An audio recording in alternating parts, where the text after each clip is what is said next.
የዝሙት መንፈስ ሶስት አይነት ባህሪ ያለው ጸባይ ያለው መንፈሱ የመንፈሱ በጸባይ ነው።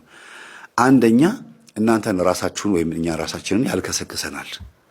ሁለተኛ በእኛ ዙሪያ ያሉትን ሰዎች ያልከሰክሳል፣ ያረክሳል። ሶስተኛ ከእግዚአብሔር ጋር ያጣላል። ባህሪው ይሄ ነው፣ ማጣላት። በእኛ ዙሪያ ያሉትን ሰዎችም ያረክሳል፣ እኛንም ያረክሰናል፣ ከእግዚአብሔር ጋርም ደግሞ እንድንጣላ ያደርጋል። ምን ያደርጋል በሚለው ላይ ነው። የዝሙት መንፈስ ግን በእኛ ውስጥ መኖሩ ምልክቱ ምንም ሰው ሳይሰብከን ሰባኪ ሳይሰብከን የምናውቀው ነገር ነው። ግን ከደፈነብን እንደዚህ እንደ ባለ ታሪካችን እንደ ድርጅቱ ባለቤት ደግሞ ከደፈነብን የሚያደርገውን ነገር እንደ ጀብድ ነው የሚቆጥረው፣ እንደ ጥሩ ነገር ነው የሚቆጥረው። እንደ እኔ ወንድ እኮ ምን ችግር አለው? ኃጢአት መሆኑ ግን ህሊና ይነግረዋል እኮ መቼም አይደለም። ሃይማኖት ያለው ሃይማኖት የሌላቸው ሰዎች እንኳን ህግ አላቸው፣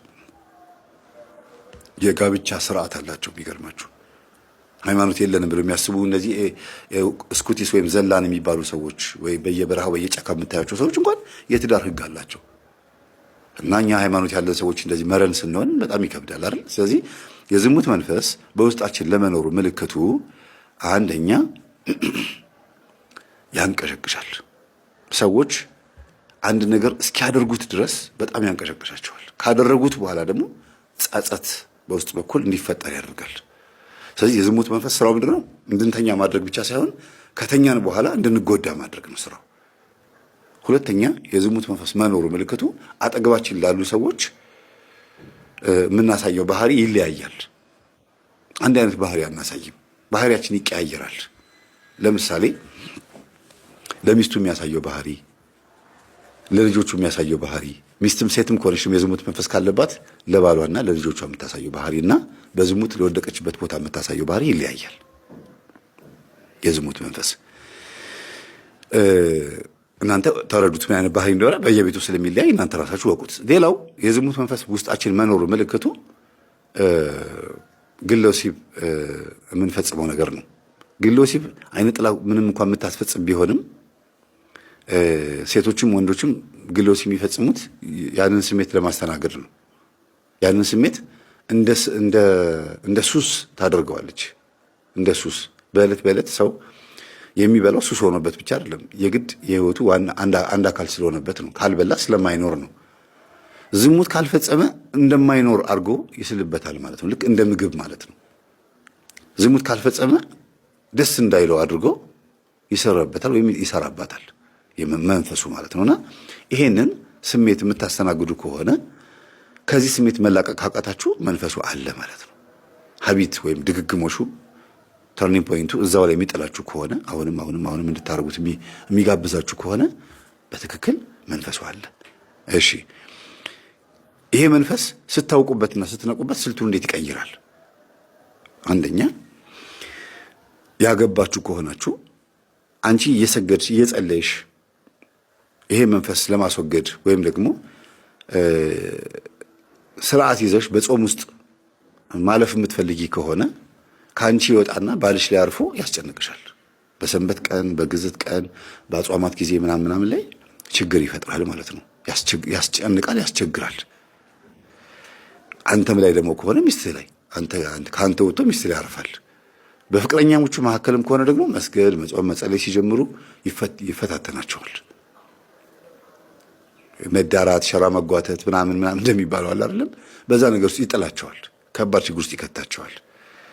እና መንፈሱ ከኛ ይወጣና እኛ ስንተጋበት ከኛ ይወጣና ሌሎች ሰዎች ላይ አድሮ መጥቶ ያንን ጉዳይ እንድናስተናግደው እንድናስበው ከአይምሯችን እንዳይጠፋ በጾሙም ሆነ በዛ በዕለቱ ወይም ደግሞ በጉዳዩ በረከት እንዳናገኝ ያደርገናል ማለት ነው። የረከሰ ሐሳብ ስለሚያመጣ ሁልጊዜ የረከሰ ሐሳብ መሆኑን ሳይነግረን እኛ እንዲጥመንና እንዲጣፍጠን አድርጎ ነው የሚያመጣው። ለእኛ እንዲስማማ አድርጎ ነው የሚያመጣው። ደግሞ ነገሮች ምቹ ይሆናሉ። ይሄን ለመፈጸም ይሄን ለማድረግ ነገሮች የተመቸ ይሆናል። መንገዱም፣ ሁኔታውም፣ ገንዘቡም አጠቃላይ ምቹ እንዲሆን ያደርገዋል። በባልና ሚስት መካከል ግን ምቹ እንዳይሆን ያደርገዋል። በሁለታችሁ መካከል ቅራኔ እንዲኖር ምክንያት ተፈጥሮ በምትሰርቁት ጉዳይ ላይ ግን ምቾት እንዲፈጠር ያደርጋል ማለት ነው። ነገሮች እንዲስተካከሉ እንዲሳካ ያደርገዋል። እና የተሰረቀ ይጣፍጣል ብለው እንደሚሉት አይነት ነገር አካሄድ እንድትሄዱ ያደርጋችኋል። ከዚህ ነገር መላቀቅ የሚቻለው እንዴት ነው? መጀመሪያ ስትሰግዱ ስትጸልዩ ይሄን መንፈስ ለመያዝ ከሆነና ከመንፈሱ ለመላቀቅ ከሆነ መጀመሪያ ታሰር ነው የሚባለው። ባለበት እዚሁ እኔ ጋር ማንም ጋር እንዳትሄድ እኔው ጋር ሆነ ታሰር ነው የሚባለው። እኔው ጋር ሆነ ታሰር። ከዛ በኋላ ታሸኙታላችሁ። ወደ ሌላ ሰው እንዳይሄድ እናንተው ጋር ሆኖ እንዲቀጣ ነው ማድረግ ያለባችሁ የመጀመሪያው። ከዛ ቀጥሎ ደግሞ ስጋን ምቾት እንዳይሰማው ማድረግ ቢያንስ እንኳን እስክትገሩ ያ ስሜት የሩካቤ ኒኮቲን የሲጋራ ኒኮቲን እንዳለ ሁሉ የሩካቤ ሐሳቡን ከአእምሯችን እስኪጠፋ ድረስ ስጋን በጾምም በስግደትም ምግብም በመለየትም ራሱ ለውዝ ከመብላት ምቾት የሚስማሙ ድሎት እንዲመቸን እንዲስማማን ከሚያደርጉ ምግቦች ትንሽ ራቅ ብሎ ራስን ማጎሳቆ ስጋን መጉዳት የዛን ጊዜ ትንሽ እንትን ይለዋል። ህልምም ይከፈትላቸዋል። ብዙ ጊዜ ምቾት እኮ ህልምን ይከለክላል። ስጋ ጎስቆል ሲል ህልሞች ክፍትፍት ይላሉ። መጽሐፍ ቅዱስ ይናገራል። ስጋ ደካማ ነው፣ ነፍስ ግን ሁልጊዜ ንቁ ናት ይላል ማቴዎስ ወንጌል ላይ። ሁልጊዜ ነፍስ ብርቱ ናት፣ ሁልጊዜ የነቃች ናች፣ አትተኛም ነፍስ። ስጋ ነው የሚተኛው እና ስጋን ለተወሰነ ጊዜ ቅጣት መቅጣት ይበለኝ ማለት መቅጣት ነው። ዝም ብሎ አሁን ሁሉ ነገር ለውጥ እንዲመጣ አለመፈለግ፣ በልምምድ እንዳመጣችሁት ሁሉ በልምምድ ለመመለስ መሞከር። አስቡት፣ ይሄ ባለ ታሪካችን የ16 ዓመት ወጣት ልጅ እያለ ሩካቤን ሴክስን ለመለማመድ ሴተኛ ዳርጋ ሄዶ ነው አይደል ያልኳችሁ? ሴተኛ ዳርጋ ሄዶ አስተምሪኝ አላት፣ አስለምጂኝ አላት። ለመደ። ከለመደ በኋላስ ያንን መንፈስ አፍሶ መጣና ማራገፊያ ሆነ ለሁሉም። ሲያገባም ምንም ሲልም ሁሉም አሁን ልጆቹ ምንድናቸው ማለት ነው? ያ መንፈስ አለባቸው። ምክንያቱም ያንን መንፈስ ይዞ መጥቶ ነው ከሚስቱ ጋር የተኛው። እሷም ደግሞ ዘማዊ የሆነችውም በዚሁ መንፈስ ምክንያት ነው። እሱ ይዞ መጥቶ ከእሷ ጋር በመተኛቱ ምክንያት ነው። ስለ ጋብቻው እንዴት እንዳገባት መናገር ያልፈለኩት ስላልተፈቀደልኝ ነው እንጂ ብናገር በጣም ይጠቅም ነበረ። ግን አልፈቀደችልኝም፣ ለቤተሰቦቿ ስትል ማለት ነው። እሷ ላይ ግን የዝሙት መንፈስ የመጣባትና እሱ እቤት ስለማይመጣ እሷ ከእሷ ጋር አብሮ ስለማያድር ከብዙ ወንዶች ጋር እንድትሄድ ያደረጋት ግን የእሱ መንፈስ ነው። እንዴት እንደሚዛመታችሁ እንግዲህ እሷ ጋር ሄዶ እንደዚህ ካደረጋት ልጆቹ ጋር ስመጥቶ ደግሞ ሲያድጉ እንደዛ የማያደርግበት ምክንያት ምን አለ? ለዚህ ነው ወንድምና ወንድም፣ ወንድምና እህት፣ እህትና እህት፣ እህትና ወንድም ሩካቤ የሚፈጽሙት በአባትና በእናት ችግር ምክንያት ነው ብለን የምንናገረው። ባዩት ቪዲዮ ብቻ አይደለም። ለዛ ቪዲዮ የጋበዛቸው መንፈስ ግን የቤተሰብ መንፈስ አለ፣ የዝሙት መንፈስ ማለት ነው። ለዝሙት መንፈስ ከሚዳርጉ ነገሮች ውስጥም ደግሞ ሌላ ሁለቱ ደግሞ ስንፈተ ወሲብ ተብሎ የሚወሰድ ቅጠላቅጠልና የአጋንንት አሰራርና መስተፋቅር የሚባሉት ናቸው። ላገባት ብሎ ሲጠይቃት ወይም ደግሞ ሲሞክር እምቢ ትለዋለች፣ ወይም ደግሞ የማይሳካ መስሎ ሲሰማው በመስተፋቅር ያገባታል። ከዛ ያ መስተፋቅር መንፈስ ደግሞ ሁለቱን በዝሙት ነው የሚያፋቅራቸው። በቃ የተፋቀሩት እኮ ልጅ ለመውለድ ቢሆንም ለመጋባት ቢሆንም ግን ዋናው ጉዳይ ትኩረቱ አይቷት ነው የወደዳት። አካሏን አይቶ ስለሆነ የዝሙት መንፈስ ነው መጀመሪያ በቡዳ መልክ የሚገባው። ግን ውስጥ ያለው ደግሞ እሷ ውስጥ ያለው አይነ ጥላ ደግሞ ይከላከላል። አታገባትም የኔ ነች ይለዋል። ከዛ ምን ያቀርባል?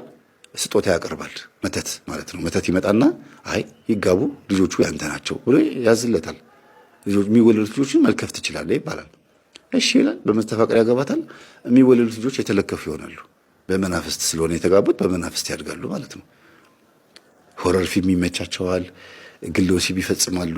ከጎረቤት ጋር በልጅነታቸው ድንግልናቸውን ያጣሉ። በጣም ብዙ ችግር ይፈጠራል በልጆቻቸው ላይ ማለት ነው።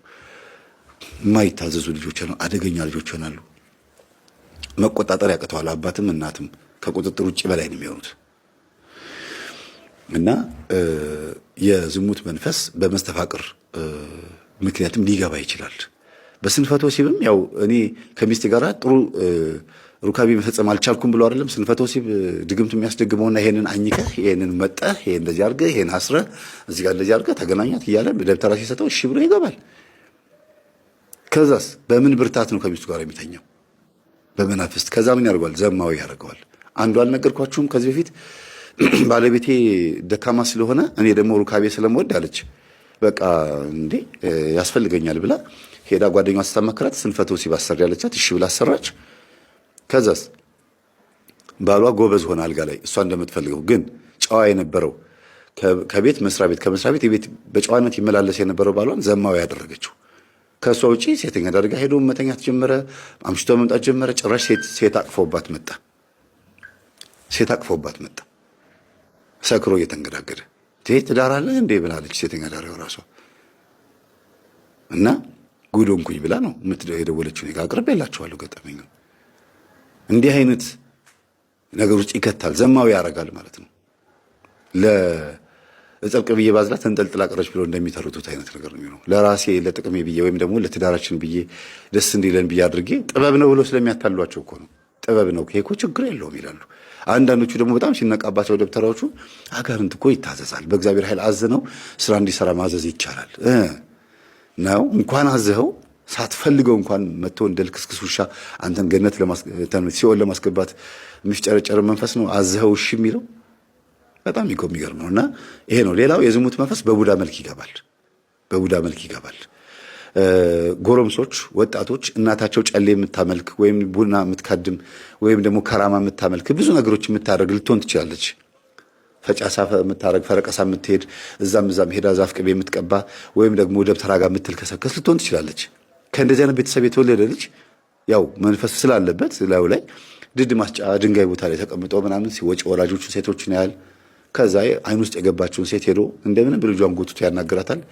ያው ምላሱን ይዘረጋና በዛ እትትህ ይላታል። እሺ ትላለች። አንዴ ከነካት በኋላ የዝሙት መንፈስ ገባ ማለት ነው። ከርቀት ራሱ ሲስቱ እንዴት ነው ያምራል፣ አሪፍ ነው፣ ምንድን ነው መቼ ነው ሰላም ሻይ ቡና እንበል ይላል። ገብቷል የቡዳ መንፈስ። እሷ ደግሞ መለከፏ ደስ ይላታል ትላለች።